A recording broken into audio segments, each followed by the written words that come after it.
Well, hello everyone. It's wonderful to speak with you all again today. Today my presentation is entitled Heaven, Day 12 of the Tao of Joy Every Day. And the subtitle I've chosen for this presentation is Not a Place, but a Time.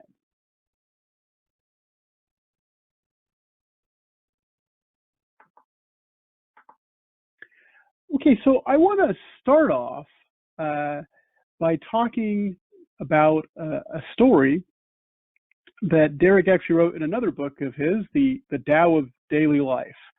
I believe, the second book Derek wrote after the translation of the Tao Te Ching. And I, of course, love all of Derek's books, but this one is particularly one of my most favorite ones. The stories are just so rich and wonderful. And one of the stories in it has to do with what I'm going to talk about today. So I thought I would just briefly summarize it. So the name of the story is Heaven and Hell, the Truth About the Hereafter. And basically what happens in the story is that there's a general, and he asks a wise master about heaven and hell. And the master realizes that he's thinking of heaven and hell as physical places where people go after this life when they die. And he wants to try to get him to think about it differently. So to do that, he asks him, what do you do for a living? And the man replies, well, I'm a general. And the wise old man says, a general? I wouldn't hire you to command an army. You look more like a butcher to me. And he just laughs. And the general gets very angry. He draws his sword and he's ready to cut the old man down. And the old man calmly looks at him and says, this is the gateway to hell. And in that moment, the general realized that this wise man had risked his life to teach him this deeper meaning of the afterlife. And he immediately feels, he stops in his tracks and he apologizes to the master and he says, I'm so sorry. Thank you for, risking your life to teach me this lesson. And the master then replies, this is the gateway to heaven. And it's such a simple and short story, but it's so fraught with meaning. Because, here in Western society, you come across, you don't have to search too hard to find people who literally believe in some version of heaven and hell. It's kind of hard for me to wrap my head around why people want to think that way, but I don't think it's a choice. People are indoctrinated into a certain faith, and sometimes, this idea of heaven and hell being physical places is built in to the scheme of things or the worldview. And, it's in some ways, I feel nothing but compassion for those people, because I think just having that view can lead to a lot of pain and suffering. I have a dear friend of mine who recently lost his wife to very tragic circumstances. And he, for whatever reason, he has this fear that she's going to be in hell. And so he wraps himself in knots and trying to think of loopholes and so forth to, so that he doesn't have to think that way. And, I think in a sense, it's a matter of just sort of raising consciousness about the subject a little bit, and to sort of think beyond those sort of um, arcane views of heaven and hell as physical places where we go when we die to either have absolute wonderment and joy or eternal suffering. And just to focus on the absolute wonderment and joy side of things, you know, to me, it's funny, when you start to think about heaven in terms of the only thing we really know, really, which is life here on earth. We know what that's like. But beyond that, what do we really know with certainty? Not much. And if you try to imagine just sort of like the best version of Earth, well, you know, that might get a little boring. I mean, if my mother used to always say that in every garden a little rain must fall in order for things to grow.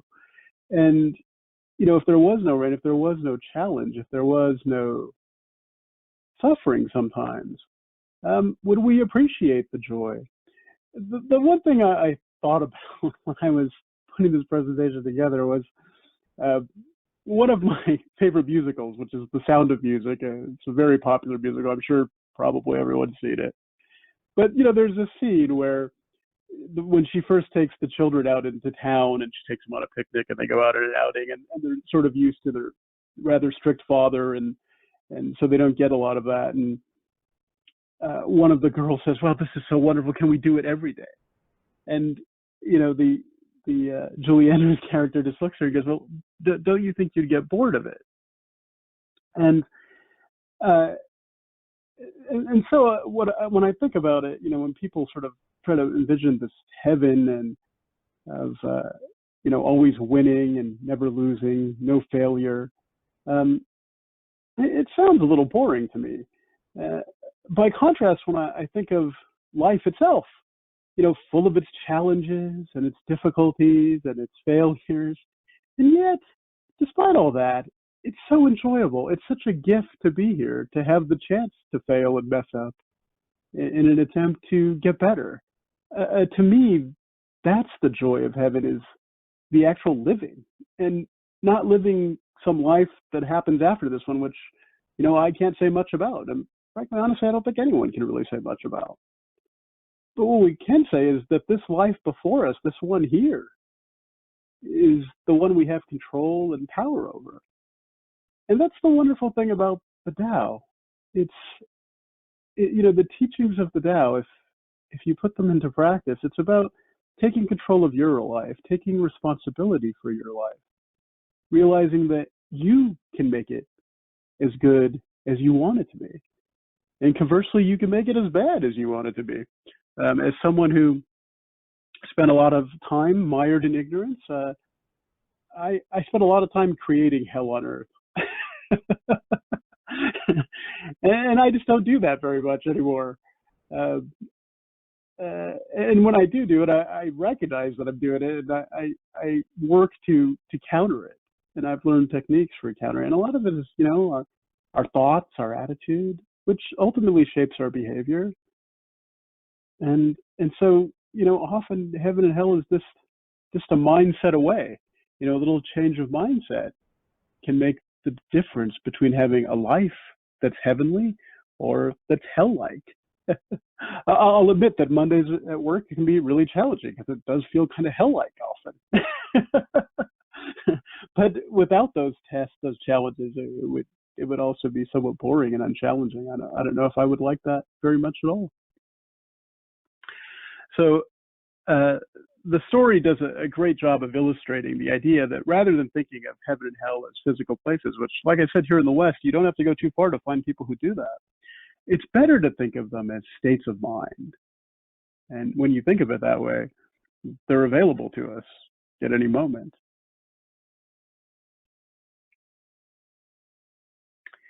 So I guess the main point I want to make in this presentation is that the heaven that we all want is right now. It's there for us to have access to at any moment we want. It really is a matter of how you look at things, how you align yourself with the teachings. Um, and, you know, we don't always get it right. I know I don't always get it right, but even in failing, there's always lessons to be learned. I mean, failure can always be robbed for success. And I know in my life, there's plenty of things that I fail at.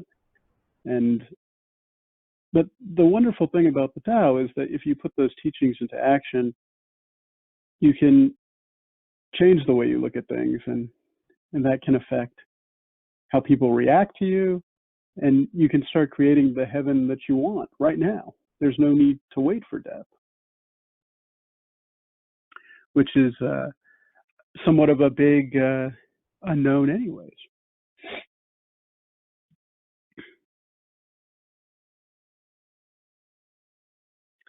So I'm going to start to sum it up a little bit, if I can.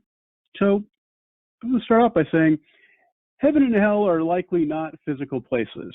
Now, you might look at that sentence and go, wow, Alex, what kind of atheist are you? That kind of sounds like pretty weak sauce. What do you mean they're likely not physical places? Well, I can't tell you for sure that they're not. If I did, I'd be presuming to know things that I can't possibly know. I suppose they could be physical places. I don't think it's likely, but I wouldn't presume to say that they're not. I'd be no better than people who proclaim with absolute certainty that they are physical places, because again, they'd be stating things that they can't possibly know. I'm sure, Bill often says, give it on average 70, 75 years, we're all going to find out. And how true that is. We don't know when our time is, but we know we're going to have a time when it's time to leave this earth as we know it. And what happens after that? Well, I imagine whatever it is, I'll face it with the way I face things in my life now, with as much positivity and hope for success and happiness. And I've learned to try to expect happiness rather than bad things. But, it can be tough sometimes to fall into old patterns. So it's something that always has to be guarded against. But what we can say with certainty is this, that the concepts of heaven and hell are states of mind for the here and now.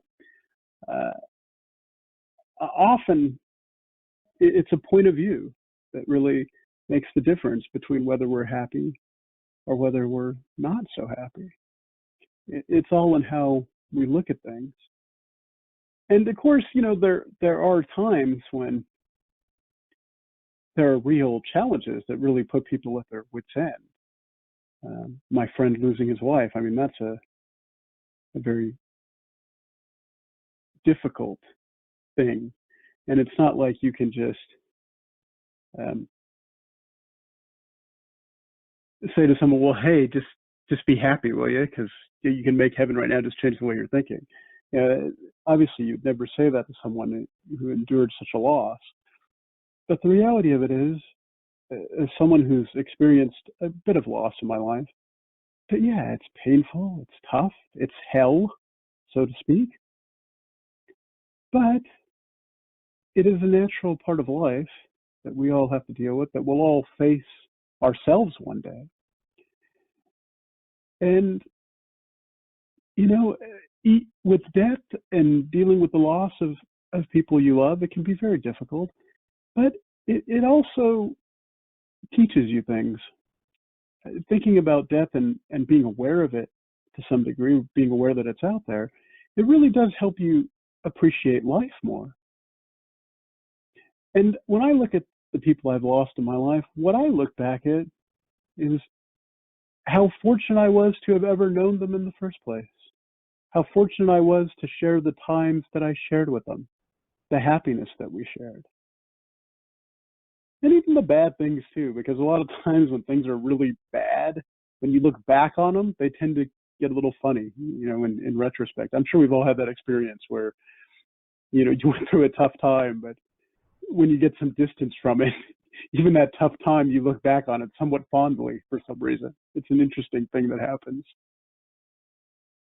But I guess the point is that heaven, hell, happiness, sadness, they are states of mind. And it's okay, of course, to be sad in life at times. There's times when it's appropriate and correct to be sad. But at the same time, uh, you can't let yourself be mired in it forever. You have to appreciate the gift of your own life that's before you. And I think the best way to be appreciative of that gift is to make the most of it. And that's certainly something that the Tao has helped me to do in my life, is the practical methods of you know doing your best to reduce the ego, um, doing your best to be positive and be helpful to others where you can be helpful, where you can see it. The benefits of being calm, and recognizing that even in situations that aren't so good, or can be hectic, that bringing calmness to it can really make a difference. All of those things that the Tao teaches, really, the Tao is like a toolkit. The Tao teaches are like a toolkit of things that allow you to create the life that you want, the life that's worth having, the life that anyone would want. It's funny. If I have any regret about the Tao, it's this: that I somehow didn't start sooner, or hadn't met Derek maybe 20 years sooner. But that wasn't in the cards. So, but having discovered Taoism.net first, and then going to the temple, and then getting to hear Bill and Derek for so many years, and then Ed too as well. All of those things, what an incredible impact it's had on my life. It's one of the reasons why I aspire to be like them, in the sense of sharing the Tao with others. When you have something that's so wonderful in your life, you just want to shout it from the mountaintops, just so that other people can take the blinders off and enjoy all that life has to offer. And that's what the Tao has really done for me. I mean, fundamentally, my life really hasn't changed all that much at all. What's changed is me. Life is what life is for us, but how you look at it makes such a difference. So, as I was saying, we can create heaven here on earth without having to die. We can arrive or depart from heaven by changing our attitudes, thoughts, and behavior. And conversely, we can create hell on earth without having to die as well. We can arrive or depart from hell by changing our attitudes, thoughts, and behavior. And of course, those are the thing that I sort of want to drive home is the sense of urgency about it. Since none of us know how much time we have, like Bill always says, hey, give it on average 70, 75 years. Well, that's true. I would consider it a wonderful gift if I made it to 75. I'd love to make it to 90. Heck, I'd love to make it to 130, especially if I could maintain good health and so forth. But, nothing is certain.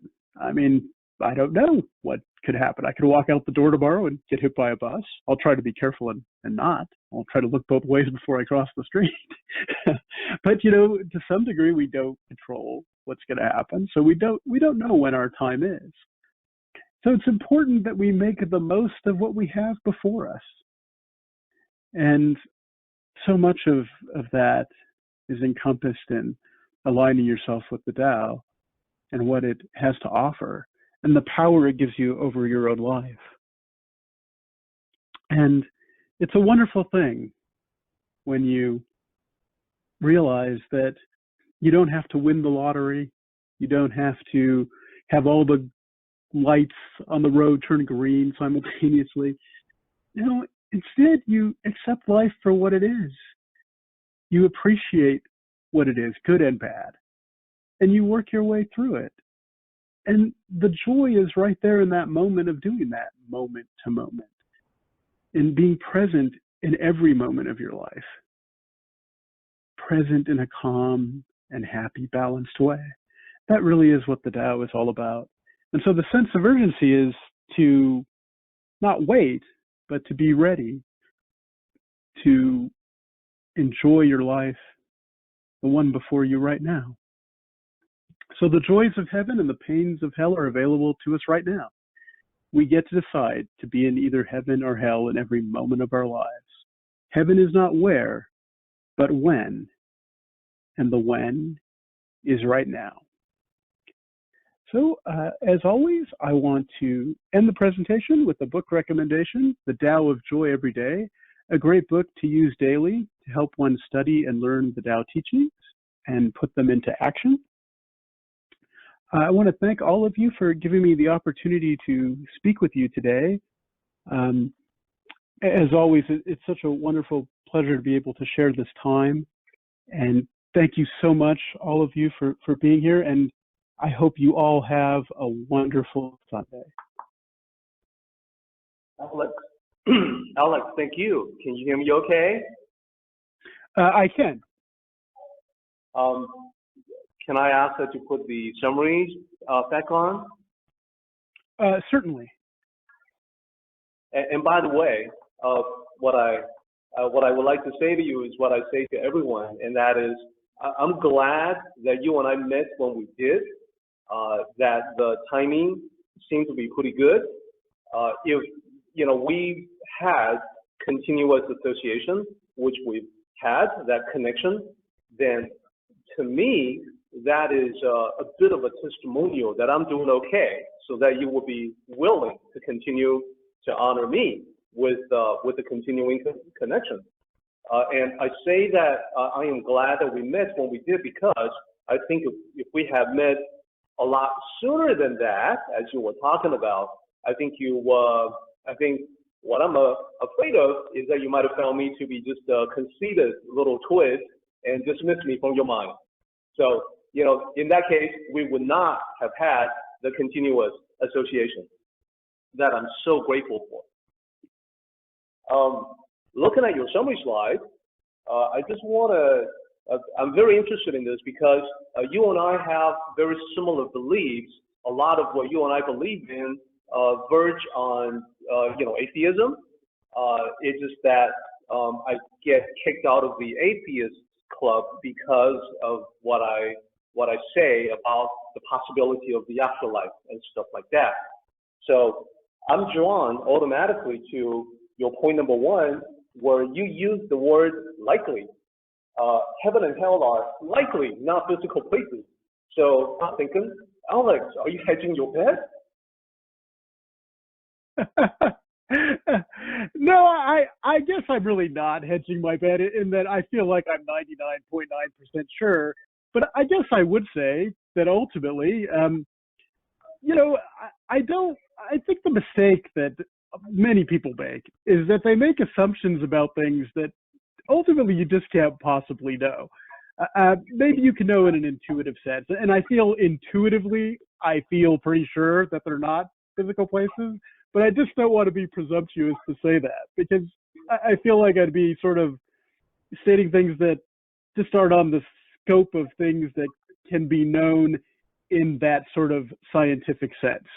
And so I'm always willing to sort of not argue with someone who has the view that they're physical places, because I guess there's a 0.1% that I'll leave out there. Hey, maybe they're right.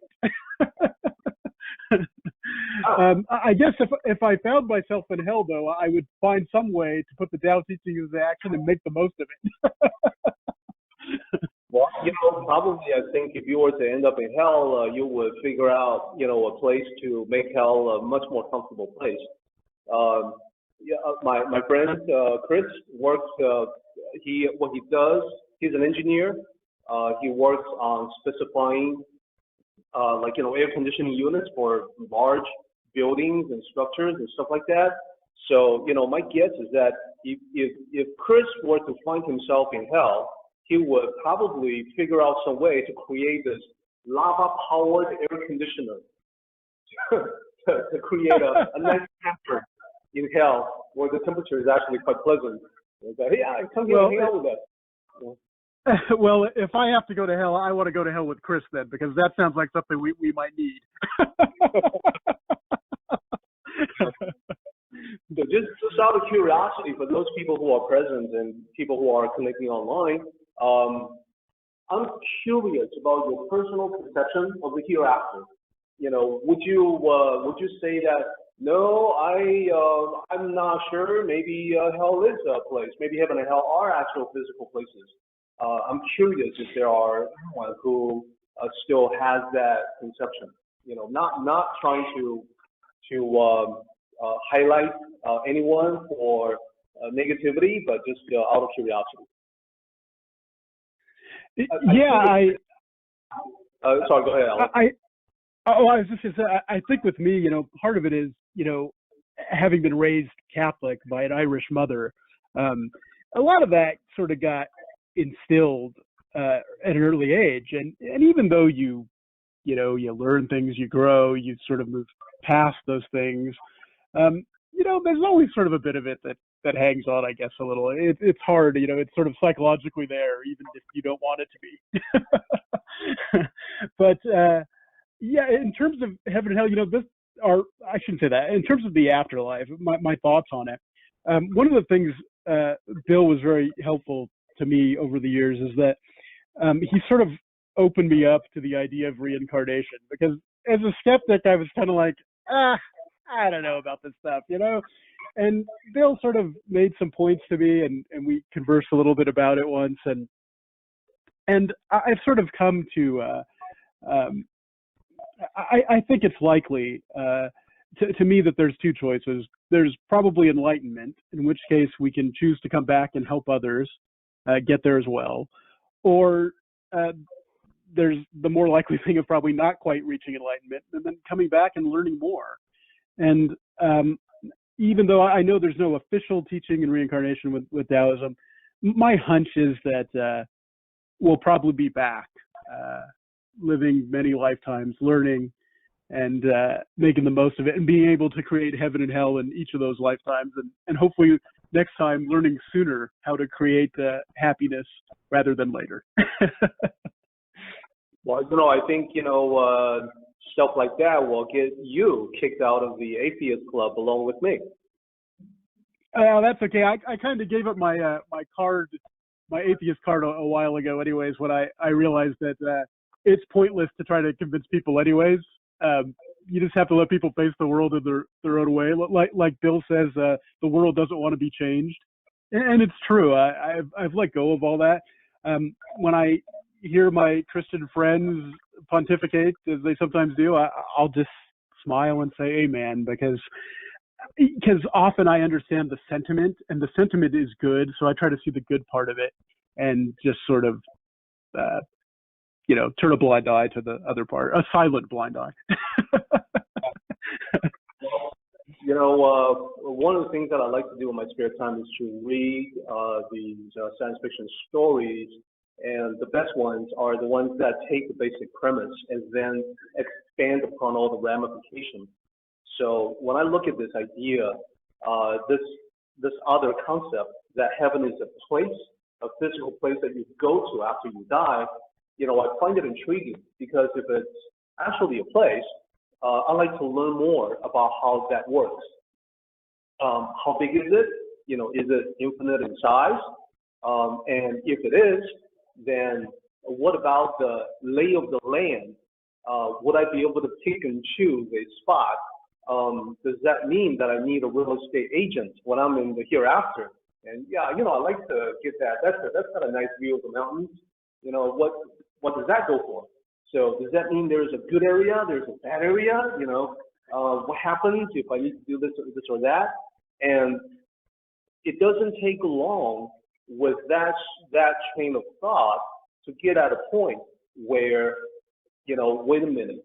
I am now thinking of heaven as just another version of earth. So why even entertain this idea at all if it's leading to this somewhat ridiculous notion that when I go to heaven, nothing really changes. It's just another version of what we have right now. So when I told the story from the Tao of daily life to other people, one of my friends gave me a little bit of a pushback. The point of the story was that, exactly as you said, Alex, that heaven and hell are states of mind. You can be in complete bliss. You can be enjoying yourself. You can be connecting with your friends, having a great relationship, having great conversations, feeling just on top of the world. That's heaven here on earth. And you can be suffering. You can be in darkness and depression, and that's hell here on earth. So my friend says, that's all very true, and I totally agree with you, but I think you are copying out a little bit because by pointing out these truths, you are also avoiding the main question, and the main question is exactly what is your conception of the hereafter, and is this spoken of in the Tao? And I have heard quite a few people say that, well, the Tao, Taoist philosophy, Taoism, it doesn't address that question at all. And having studied it for the past few decades, I would like to say actually there are conceptions. It's not clearly defined. Like no one who practices the authentic form of Taoism will say, well, you see, after 6 months and 3 days beyond your death, you get transported to this other place. Nothing is ever that specific, but there are stories.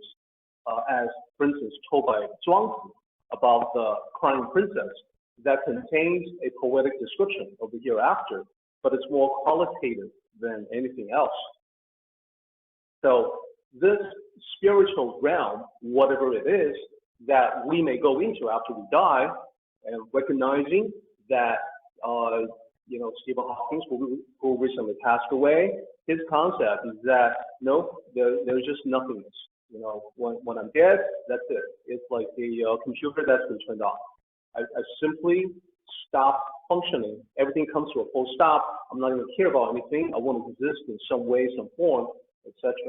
And that's, I have to admit, that's kind of scary when you apply that to yourself. That if you just cease to exist, you discontinue, and there's nothing further. That's not a comfortable thought to entertain in the middle of the night. So why do I believe that there might be a possibility otherwise? It's for a couple of reasons. And those of you that know me, you know that I'm heavily into science, and I need everything with proof, evidence. My thinking has to be evidence-based, and so on. So how could I possibly justify a belief in the metaphysical? Well, for two reasons. There are two reasons that hold out hope for me as far as the hereafter. Number one, this thing called consciousness.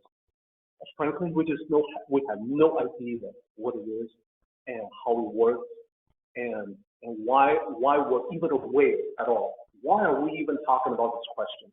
Why are we even asking about what is consciousness? You've got to have consciousness in order to ask about consciousness. So what is this thing?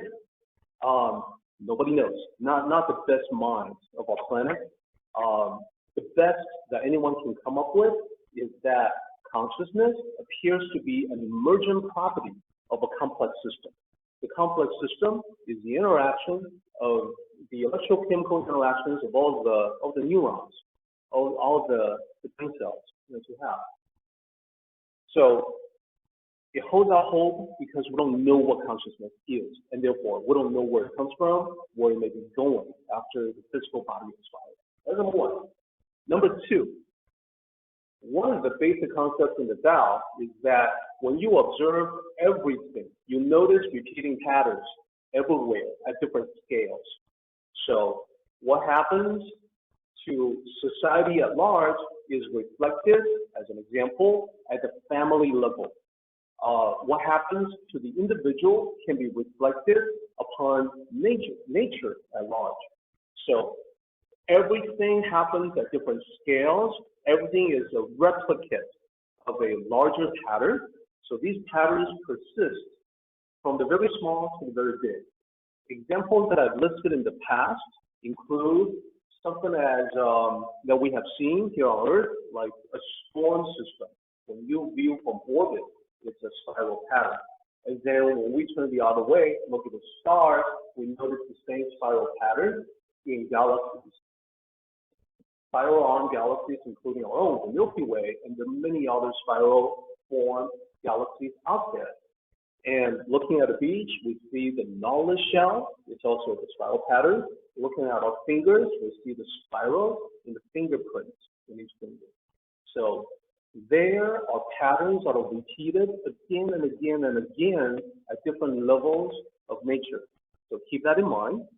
Now, as we observe nature itself, one of the distinguishing characteristics we also note is that no matter where we look, nothing is ever wasted.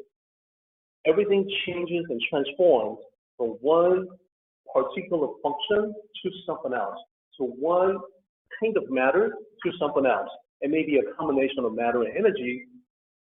And, scientists would say that while matter and energy, they are simply manifestations of the same thing into one another. You can convert matter into tremendous amounts of energy. You can create matter or antimatter by using energy input, etc. Okay, so nothing is ever wasted in nature. So remember that. And everything gets recycled. It's 100% efficiency. So when that is the case, what I'm asking, the question that I would have to ask is, how would that apply to this human consciousness that we don't really understand? So perhaps I can also apply the same idea that nothing is ever wasted to the evolution of an individual consciousness. So you go through this lifetime, you're going to end up learning some lessons. You're going to learn better what to do, what not to do. It's going to change you. The experience will change you, so you become literally a different person. Perhaps you began being prone to violence, but then later on you earn the errors of your ways and you become a person of peace. That's just one possibility. There are other ways that we can be transformed as well. So when the transformation is the Tao, when the transformation is true, it's lasting, it sticks. You literally become a different person.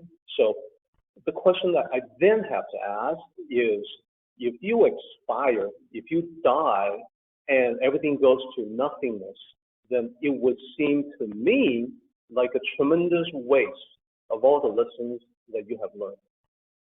But then when I observe nature, I note that nothing is ever wasted. So that would seem to be a contradiction of the overall pattern, right? So then my next question is, if indeed it is wasted, then someone should have a really good explanation why human consciousness alone, out of the totality of cosmos, is the one exception that we can make. Why is that? Is there a convincing explanation? If there isn't, then I have to hold out the possibility. Make sense? So, anyhow, that took us to a completely different tangent, but it kind of reminds me. Let me give you a couple of movie references that come to mind. I have some friends who note that I love to give out movie references. Sometimes it can be sort of a shorthand in conveying a big concept. The idea of some sort of afterlife that's not a physical place, but some sort of a spiritual realm where the mind or consciousness reigns supreme. Probably the closest that I have seen in terms of cinematic depiction is the movie What Dreams May Come, starring Robin Williams and Cuba Gooding Jr. So those of you that haven't seen it, if you are curious, I do recommend that movie. It's a little bit sad, but I think it's a depiction that, at least in some ways, come pretty close to my own personal conception. I'm not trying to push that concept onto anybody. It's just for those who are curious. Number two, the other movie reference is that when we talk about the passing of Stephen Hawking, great scientist, it reminds me of the passing of Carl Sagan, also a great scientist. Now, Carl Sagan as well was also an atheist, just like Stephen Hawking. He also believed that when he's gone, he's just gone. That's it.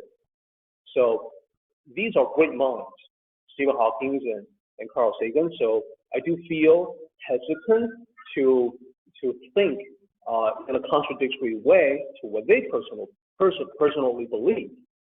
Nevertheless, one of the movies that Carl Sagan was responsible for, he wrote this book called Contact. It's a novel.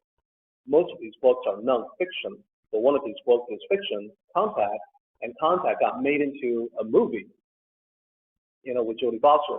And in that movie, at the very end, the question is raised about the possibility of life existing beyond the Earth, extraterrestrial life on planets, on galaxies, on the star systems, etc. So the point that was made in the movie is that, well, if we're the one and only example of life and intelligence in the entire universe, it seems like an awful waste of all that space because space is so vast. So that thinking is what leads me to the second point I described to everyone, that, if indeed when we die, it is truly the end, it's oblivion, there's nothing further, for me, that seems like a terrible waste, like a waste of